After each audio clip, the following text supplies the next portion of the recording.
நண்பர்களே, இத்தனை நாள் ஏன் வீடியோ போடலன்ட்டு நிறைய பேர் காத்துக்கிட்டு இருந்திருப்பீங்க. என்னடா சேனல்ல வீடியோவே வரலன்ட்டு. மைக் ரிப்பேர் ஆயிடுச்சு, அதனால தான் ஆக்சுவலாக நான் வீடியோ போடல. இப்போ தான் சரி பண்ணிட்டு வந்திருக்கேன். And today we are going to see a ஹோல்சமான ஒரு வீடியோ தான் பார்க்க போகிறோம். பட் அதுக்கு முன்னாடி உங்களுக்குலாம் பித்தாகரஸ் தியரம் என்னன்னு தெரியுமா? சொல்லுங்க, பித்தாகரஸ் தியரம்னா என்ன? பித்தாகரஸ் தியரம் எதுக்கு யூஸ் ஆகும் தெரியுமா? பித்தாகரஸ் தியரம் எதுக்கு யூஸ் பண்ணுவான்னு கேட்டீங்களா? பித்தம் பிடிச்சா யூஸ் பண்ணுவாங்க. பித்தம் பிடிச்சா யூஸ் பண்ணுவாங்க.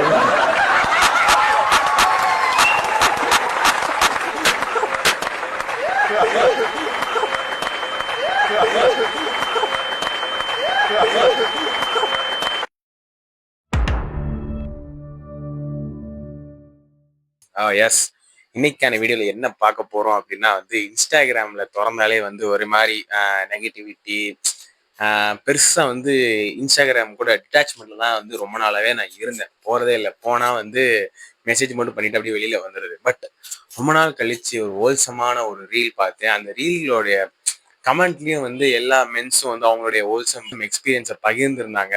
மேபி அது என்ன சொல்றது, அட்வைஸ் மாதிரி இருந்தாலுமே அது அவ்வளோ ஹோல்சமா இருந்துச்சு. ஸோ இன்னைக்கான வீடியோல நம்ம என்ன பார்க்க போறோம் அப்படின்னா, men at 25 giving advices to men or teenager at 19, 18 or 20. இதுதான் இன்னைக்கான வீடியோ. ஸோ அந்த ரீல்ஸ்லயும் இதான் இருந்துச்சு. கீழே கமெண்ட் செக்ஷன்ல எல்லாருமே அவங்களுடைய அட்வைஸ் சொல்லியிருந்தாங்க. ஸோ அந்த அட்வைஸ் எல்லாம் நம்ம இன்னைக்கு படிச்சு பார்க்க போறோம். ஓகேவா? அண்ட் தேவைப்பட்ட இந்த வீடியோஸை பார்த்துட்டு இருக்கிற 18லேருந்து 20 வயசு பசங்களா இருந்தா இல்லை யாரா இருந்தாலுமே இதில் உள்ள அட்வைஸ் யூஸ்ஃபுல்லா இருந்தா எடுத்துக்கோங்க. எல்லாமே ஃப்ரீ தான். ஓகேவா? அப்படி வாங்க எல்லா அட்வைஸையும் பார்க்கலாம். அடுத்த நிமிஷம் நிச்சயமில்லாத வாழ்க்கைங்க. முடிஞ்ச வரைக்கும் எல்லாரையும் சந்தோஷப்படுத்துவோம். எஸ், ஸோ எல்லா அட்வைஸும் ரெடியா இருக்கு. Advice of a man at 25 to a men at 18, 19 or 20. ஓகேவா? ஸோ இந்த அட்வைஸ் உங்களுக்கு யூஸ் ஆனிச்சு அப்படின்னா எடுத்துக்கோங்க. இந்த வீடியோ நான் முடிஞ்ச அளவுக்கு லேட்டாக அப்லோட் பண்ண பார்க்குறேன். ஸோ இந்த வீடியோ பார்க்குறீங்க அப்படின்னா நைட் தூங்க போகிறதுக்கு முன்னாடி அப்படி பார்த்துட்டு ஹோல்சமாக பீஸ்ஃபுல்லாக தூங்குங்க. ஓகேவா? ஸோ முதல் advice from a man at 25 பார்க்கலாமா? Start at 5:15, don't wait for 6 o'clock. Start at 5:15, don't wait for 6 o'clock. 100ல் ஒரு வார்த்தை சூழல் அடிச்ச மாதிரி சொன்னா. நிறைய விஷயம் இந்த வீடியோ எடுக்கும்போது கூட நான் வீடியோ எடுக்கலாம்னு ஃபிக்ஸ் ஆகிட்டேன். எடுக்க போகும்போது டைம் பார்த்தேன், 3:10 என்னமோ இருந்துச்சு. 3:30 கரெக்டாக ஆரம்பிக்கலாம்னு சொல்லிட்டு அகைன் மறுபடியும் ஃபோன் பார்க்க ஆரம்பிச்சிட்டேன். இது இல்லை, நிறைய விஷயம். அண்ட் நாட் ஓன்லி நாளைக்கு பண்ண வேண்டிய விஷயத்த இன்னைக்கு பண்ண வேண்டிய விஷயத்த நாளைக்கு தள்ளுறது மட்டும் இல்லை. நிறைய விஷயங்கள் அப்புறம் பார்த்துக்கலாம் சொல்லிட்டு தள்ளுற ஒரு ஹேபிட் நிறைய எனக்கு இருந்திருக்கு. ஸோ இவர் சொல்லும் போது நல்லா இருந்துச்சு. அதுவும் மெயினாக அந்த டைம் வச்சு சொல்லும்போது ரொம்ப கனெக்ட் ஆனிச்சு எனக்கு. சீரியஸ்லி நிறைய விஷயங்கள் ரவுண்டாக தான் பெரிய புளுத்தி. நம்ம ரவுண்டாக தான் ஸ்டார்ட் பண்ணுவோம். 4 o'clock கரெக்டாக ஸ்டார்ட் பண்ணலாம், 4:30 கரெக்டாக ஸ்டார்ட் பண்ணலாம். இந்த 4:10, 4:15 இருந்தால் ஸ்டார்ட் பண்ண மாட்டோம். நல்ல அட்வைஸ். அடுத்தது never play husband role at teenage. Bro பிடிங்க, உங்க கிரீடத்தை விட்டுட்டு போயிட்டீங்க. எஸ், எனக்கு பர்சனலாக இந்த ரிலேஷன்ஷிப் அவ்வளோ டீப்பான ரிலேஷன்ஷிப் எதுவும் இருந்ததில்லை. ஓகேவா? ஸோ அதனால எனக்கு பெருசாக எக்ஸ்பீரியன்ஸும் கிடையாது. பட் நான் கண்ணால் பார்த்த நிறைய பேர் இதனால லிட்ரலி சீரழிஞ்சு போயிருக்காங்க. இதனால don't play your husband role at teenage bro. அவ்வளவு வெரி மாப்ளகே. It will damage your life for sure. இஞ்சி போனா 100ல் ஒருத்தன் வேணா தப்பிச்சு போவான். 99 பேர் டெஃபினட்டா அடி வாங்குவானுங்க. ஸோ முடிஞ்ச அளவுக்கு உங்க ரோலை மட்டும் பண்ணுங்க, ஹஸ்பண்ட் ரோல்லாம் பண்ணாதீங்க. அடுத்தது love your parents, make them happy, they are getting old. Yes, எனக்கு எப்படி சொல்றது, ஒரு 16-17 வயசு வரைக்குமே நம்மளுடைய அப்பா அம்மா கைக்குள்ளதான் நம்ம இருந்திருப்போம். ஒரு 18 ஆறதுக்கு அப்புறம் தான் நம்ம கொஞ்சம் அவங்க கைக்குள்ள வெளியில போவோம், நிறைய பேரை பார்ப்போம், நிறைய கம்யூனிகேஷன் கிடைக்கும். அந்த டைம்ல நீங்க நல்லா யோசிச்சு பார்த்தீங்கன்னா தெரியும், நிறைய பேருக்கு இது ரிலேட்டபிளா இருக்கும். நம்மளுடைய கனெக்ஷன் முன்ன இருந்ததை விட இப்போ கொஞ்சம் குறைஞ்சிருக்கும் நம்ம அப்பா அம்மா கூட. ஸோ முடிஞ்ச அளவுக்கு அவங்கள சந்தோஷமா பார்த்துக்கோங்க. நமக்கு வயசு ஏற அவங்களும் வயசு ஏறிக்கிட்டே தான் போகுது. They are also getting old. ஓகேவா. ஸோ அவங்களை சந்தோஷமா பார்த்துக்கோங்க. ஸோ சந்தோஷமா பார்த்துக்கோங்க இந்த சென்ஸ் லைக் நீங்கள் வந்து ரொம்ப பெருசாக பண்ணணும் அப்படிலாம் கிடையாது. சின்ன சின்ன விஷயங்கள் அவங்கள பண்ணுறது வந்து அவங்கள சந்தோஷப்படுத்தும். ஸோ அந்த சின்ன சின்ன விஷயங்களை முடிஞ்ச அளவுக்கு பண்ணுங்க. நானே யோசிக்கும் போது சில விஷயங்கள்லாம் நான்லாம் பண்ணாமல் விட்டேன். ஸோ அதெல்லாம் வந்து பண்ணுங்க. ஸோ ப்ரோ அதெல்லாம் என்னது ப்ரோ அப்படின்னு என்கிட்ட கேட்டிங்கன்னா, அது வந்து ஒவ்வொரு பேரண்ட்ஸ்க்கும் என்னென்ன சின்ன சின்ன விஷயங்கள் நம்ம பையன்கிட்ட இருந்து வந்தால் அவங்கள சந்தோஷப்படுத்துங்கிறது அந்தந்த பையனுக்கு தான் தெரியும். நான் சொல்றது புரியுதுன்னு நினைக்கிறேன். ஓகேவா. ஸோ அது வந்து உங்களுக்கு தான் தெரியும். என்ன பண்ணா வந்து நம்ம பேரண்ட்ஸ் பிடிக்கும், நம்ம அம்மாவுக்கு பிடிக்கும் அப்படின்ட்டு. நம்ம வந்து அம்மா தானே அப்புறம் பண்ணிக்கலாம்னு சொல்லிட்டு நம்ம சம்பவம் அதை ரொம்ப சின்னதாக எடுத்து நம்ம வந்து அதை மூவ் ஆன் பண்ணிட்டு போயிட்டே இருந்திருப்போம். ஸோ அதை பண்ணுங்க. அந்த சின்ன சின்ன விஷயத்த பண்ணுங்க. இதுக்கு காசெல்லாம் வந்து பெருசா தேவை கிடையாது. ஓகேவா. ஸோ காசை ப்ரியாரிட்டைஸ் பண்ணி நீங்க வந்து எதையுமே பண்ணாம இருந்துடாதீங்க. அடுத்தது வந்து don't get engaged. I repeat, don't get engaged. நல்ல ஒரு another goated advice for people at 18 to 20. ஏன்னா நிறைய விஷயங்கள் வந்து ஒரு விஷயத்துல மட்டும் பர்டிகுலரா வந்து என்கேஜ் ஆயிட்டோம் அப்படின்னா மற்ற விஷயத்தெல்லாம் எனக்கு இது இருக்கு போ அப்படின்னு சொல்லிட்டு எல்லாத்தையுமே வந்து தள்ளி விட்டுருவோம். அது வந்து நல்ல விஷயமா இருந்தா பரவாயில்ல. பட் நான்லாம் வந்து ஃபர்ஸ்ட் இயர் படிக்கும் போது இந்த ஒரு கேம் ஆடிட்டு இருப்பேன். லிட்டரலி வந்து எப்பவுமே அந்த கேம் மட்டும் தான் ஆடிட்டு இருப்பேன். மற்ற எதையுமே வந்து கண்டுக்கவே மாட்டேன். செகண்ட் இயர் படிக்கும் போது டர்ஃப் போய் கிரிக்கெட் ஆட போவேன். லிட்டரலி வேற எதையுமே படிப்பு கூட அவ்வளோ படிக்க மாட்டாங்க. சும்மா கிரிக்கெட் எப்போ கிரிக்கெட் ஆடுறதான். ஸோ ரொம்ப இந்த வயசுல இருந்து ஒரு விஷயத்துல என்கேஜ் ஆயிட்டோம்னா மற்ற எல்லாத்தையுமே வந்து மறந்துடுவோம், இன்க்ளூடிங் லவ். வாங்கண்ணே அப்படி ஓரமா நின்று பேசுவோம். நம்மளா ஒண்ணுப்பா அண்ணே என்னண்ணே 1 2 3 ஒன்றாஜி. ஸோ அதனால வந்து டோன்ட் கெட் என்கேஜ். அவர் கமெண்ட் போடும்போதே ஐ ரிப்பீட் டோன்ட் கெட் என்கேஜ்னு போட்டிருக்காரு. ஸோ ஒரு விஷயத்துல வந்து கம்ப்ளீட்டா உங்களை வந்து மூழ்க விட்டுறாதீங்க. ஓகேவா. அடுத்தது வந்து your health matters more then anything. another peak and goated advice for every teenager out there. நான்லாம் வந்து இஷ்டமணிக்கு சாப்பிடுவேன். காலைல சாப்பிட மாட்டேன். ஓகேவா. மதியம் சாப்பிடுவேன், நல்லா சாப்பிடுவேன். ஈவினிங் வந்து இந்த ஸ்நாக்ஸ் இது மாதிரி நிறைய சாப்பிடுவேன். ஈவினிங் வந்து இந்த ஸ்நாக்ஸ் வந்து நிறைய சாப்பிடுவேன். ஸோ அதனால நைட் பசிக்காது. ஸோ அப்போ எப்போ பசிக்கும் அப்படின்னா மிட் நைட்ல பசிக்க ஆரம்பிக்கும். தூங்க மாட்டேன். ஏதாச்சும் படம் பார்த்துருப்பேன், தூங்க மாட்டேன். அப்போ மிட் நைட்ல பசிக்கும். அப்போ போய் சாப்பிடுவேன். இன்ஃபேக்ட் என்னுடைய வயிற்றுக்கு மட்டும் லைக் வாய் இருந்திருந்தது அப்படின்னா, என்னடா இப்படி தள்ளுற எல்லாத்தையும் கொஞ்சமாவது கண்ட்ரோலா இருறா லிட்டரலி வந்து அப்படி சொல்லும். அதனால வந்து லைக் எனக்கு இப்ப ஃபீல் ஆகுது. இப்ப நான் காலேஜ் ஃபைனல் இயர் முடிக்க போறேன். இப்ப எனக்கு ஃபீல் ஆகுது 3 வருஷம் என்ன ஆட்டா ஆடனடா அப்படிங்கிற மாதிரி தான் இருக்கு. லைக் என்ன பார்த்துல என்ன ஆட்டம் ஆடினடா அப்படியே சொல்லிப்பேன்.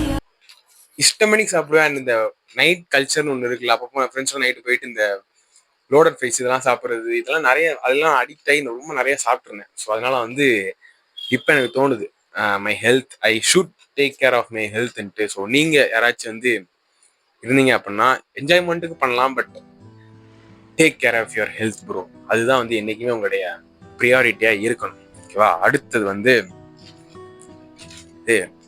If you ever get a chance to move forward don't sympathise with any one, just move forward. Yes, இது வந்து நிறைய பேருக்கு எனக்கு பர்சனலாக வந்து நான் பண்ணதில்லை. அதாவது எனக்கு ஒரு சான்ஸ் கிடைச்சது அப்படின்னா வந்து மற்றவனுக்காக வந்து விட்டதெல்லாம் இல்லை. நான் எனக்கு ஒரு சான்ஸ் கிடைச்சா மேக்ஸிமம் நான் வந்து போயிடுவேன். But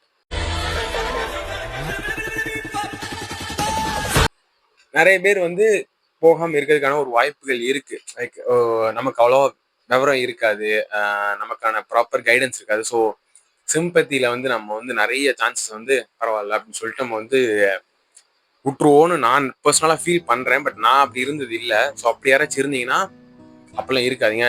go for your chances. ஓகேவா. அடுத்தது வந்து warrior has no right to choose a battle, so always ready for that. ஆஹா, இன்னொரு நல்ல அட்வைஸ். அதாவது 100ல் ஒரு வார்த்தை மாதிரி இன்னொன்று சொன்னான். Warrior has no right to choose a battle, so ready for that. Yes, உங்களுக்கு வந்து வாய்ப்புகள் வந்து எப்போ வரும்னு உங்களுக்கு வந்து தெரியாது. வரும்போது பட் நீங்கள் ரெடியாக இருக்கணும். அப்படிதான் வந்து நானும் இப்போ ஃபீல் பண்ணிட்டு இருக்கேன். 3 வருஷம் ஆடிட்டு திடீர்னு வந்து இப்போ ஆப்டிடியூடே கிளியர் பண்ணாமல் உட்காந்துருக்கேன். ஸோ அப்படிலாம் வந்து நீங்கள் இருக்கக்கூடாது. 3rd இயர் 2nd இயர்லேயே வந்து நல்லா ரெடியாகி இருந்தால் தான் வந்து இது பண்ண முடியும். And n number of opportunities வந்து at the end of your college உங்களுக்கு தேடி வரும்.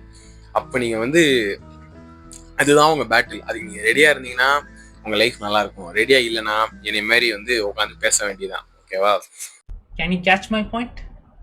It's nice, no? So be ready for the battle.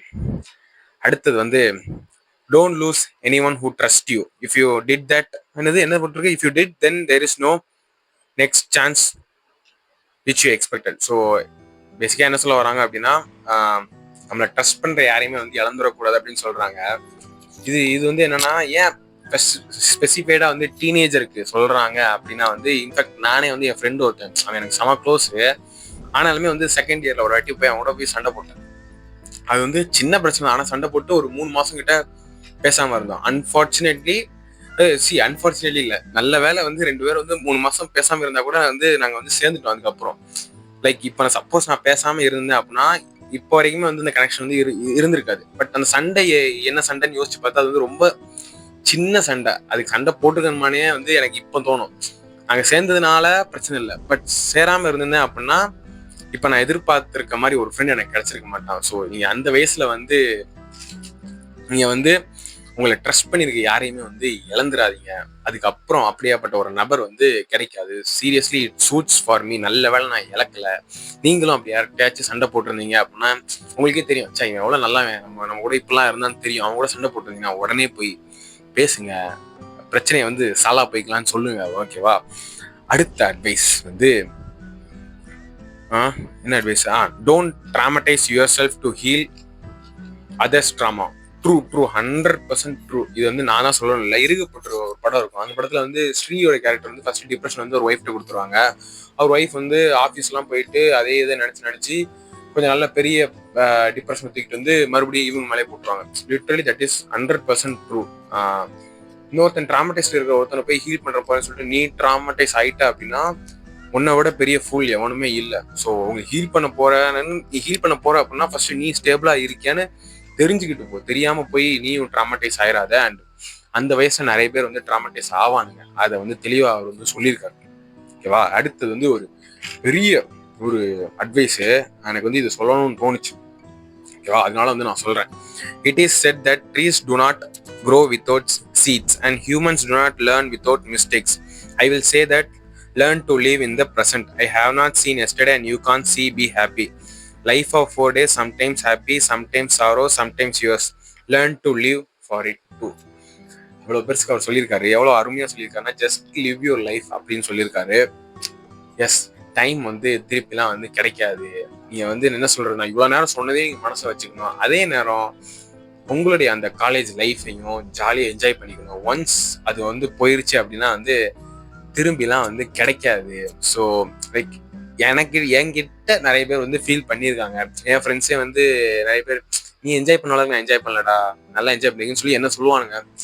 அப்படி சொல்லும்போது ஓகே, நம்ம ஏதோ காலேஜ் லைஃப் வந்து அந்த மொமெண்ட் வந்து லீவ் பண்ணிருக்கோம் எனக்கு தோணும். பட் அவங்க சொல்லும்போது அவங்க கிட்ட இருக்கிற அந்த ஒரு ஏக்கம் எனக்கு தெரியும். So just leave that 4 years. Like இப்படிதான் வாழணும் அப்படிலாம் கிடையாது. உனக்கு எது சந்தோஷமா இருக்குமோ அப்படி அந்த 4 வருஷத்தை வந்து வாழு. அதே நேரம் மற்ற சொன்ன எல்லா அட்வைஸையுமே வந்து அது கூட சேர்க்க பாருங்க, ஓகேவா? அவ்வளவுதான் இன்னைக்கான வீடியோ. பிடிச்சிருக்கும்னு நம்புறேன். 18 வயசுலேருந்து 20 வயசுல யார் இருந்தாலும் இந்த அட்வைஸ் எல்லாம் வந்து அப்படி காதுக்குள்ள சும்மா போட்டு வச்சுக்கோங்க. எதெல்லாம் அப்ளை பண்ணணும்னு தோணுச்சு அப்படின்னா அப்ளை பண்ணுங்க. அட்வைஸ் பண்ற மாதிரி தான் இருக்கும் இந்த வீடியோ. ஆமா, அட்வைஸ் பண்றேன் தான். யூஸ் பண்ணுங்க. வாழ்க்கை வந்து 21 வயசுக்கு அப்புறம் ரொம்ப கஷ்டம். அதனால வந்து 21 வயசுக்கு முன்னாடி வரைக்கும் ஜாலியா இருங்க. இதை மண்டையில போட்டு வச்சுக்கிட்டு கொஞ்சம் முடிஞ்சா ஃபாலோ பண்ணி பாருங்க. அவ்வளவுதான் இன்னைக்கான வீடியோ. தூங்கிட்டு இருக்கும் போதுதான் தூங்குறதுக்கு முன்னாடி பார்ப்பீங்கன்னு நம்புறேன். அப்படி போய் தூங்குங்க. பீஸ்.